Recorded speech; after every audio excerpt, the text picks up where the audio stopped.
This is not financial advice. Speak to a certified financial planner before making financial decisions.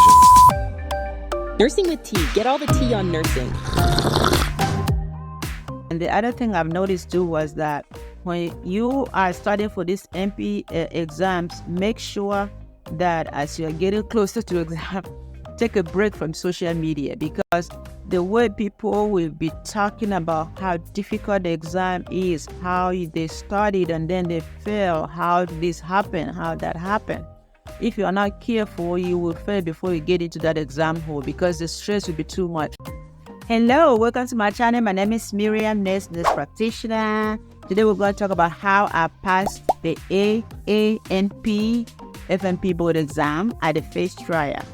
Okay, and I also did the ANCC, and then I decided to do the AANP as well because I was preparing that time also to do my course. You know, of course, you don't need to take both exams. I did both because I was planning on doing my MP review courses and check us out at mpexamprep.com. So you are not required to take both exams. So again, after I've already done the ANCC exam, I had my notes already. I already made notes from that. So when I was getting ready for the board exam, frankly, I was just going over my notes. So I prepared for in 3 to 4 weeks prior to, because I've already passed the ANCC. And really the difference between the exams I noticed is that the ANCC has more non-clinical. So whatever I studied was able to just start using it for my ANCC. And again, I paid more attention to each body system since I heard from prayer takers that the AANP is heavy on clinical questions. Okay, so again, I went over my review questions.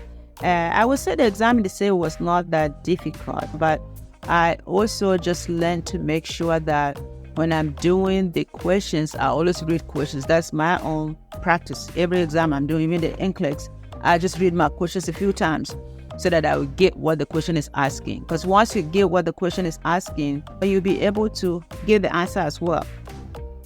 So I finished the questions. In fact, the AANP, I finished it in a shorter time, really, than the allotted time for the exam. So I was able to finish up the exam. I guess I was thinking maybe it was because I studied a lot for the ANCC. So then coming to do the AANP, the exam itself wasn't as difficult for me, I would say. But when you are doing the exam, just make sure you just have to choose only one. You can either do the ANCC or the AANP. You don't have to do both of them.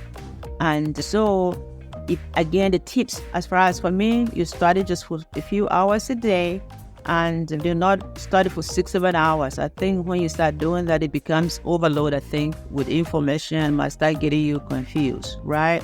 And also, you remember your self-care. Take good care of yourself too, because you want to make sure that you are studying and you're getting what the material is saying, so you don't want to be stressed out too much. And the other thing I've noticed too was that when you are studying for these MP exams, make sure that as you're getting closer to exam, take a break from social media, because the way people will be talking about how difficult the exam is, how they studied and then they fail, how this happened, how that happened.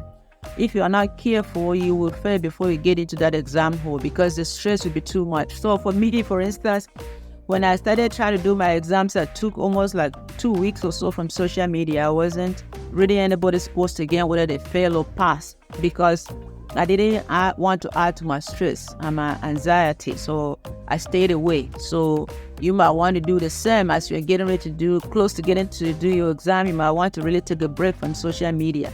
Because yes, you'll be hearing from those that fail. Some people fail 2 times, some people fail this. So it gets very stressful.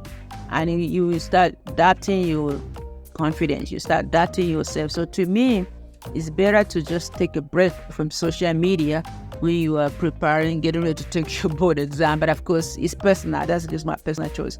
Anyway, so yes, I did do the ANCC and the AANP board exam because I was preparing for them to launch my review course because of what I've seen, meaning that a lot of the courses that were available at the time were quite expensive to do. So I figured I could order the same quality at affordable rates. So that's how come I took both exams. If not, you are not required. You don't have to take both exams.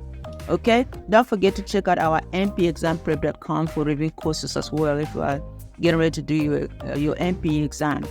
Leave your comments down below. How did you study for your AANP? How did you find the exam, So don't forget to subscribe, sign up so that, you check out we have good information both for the students, nurse practitioner students, nurse practitioner graduates, licensed nurse practitioners. So always check us out, on the Nursing with T channel here.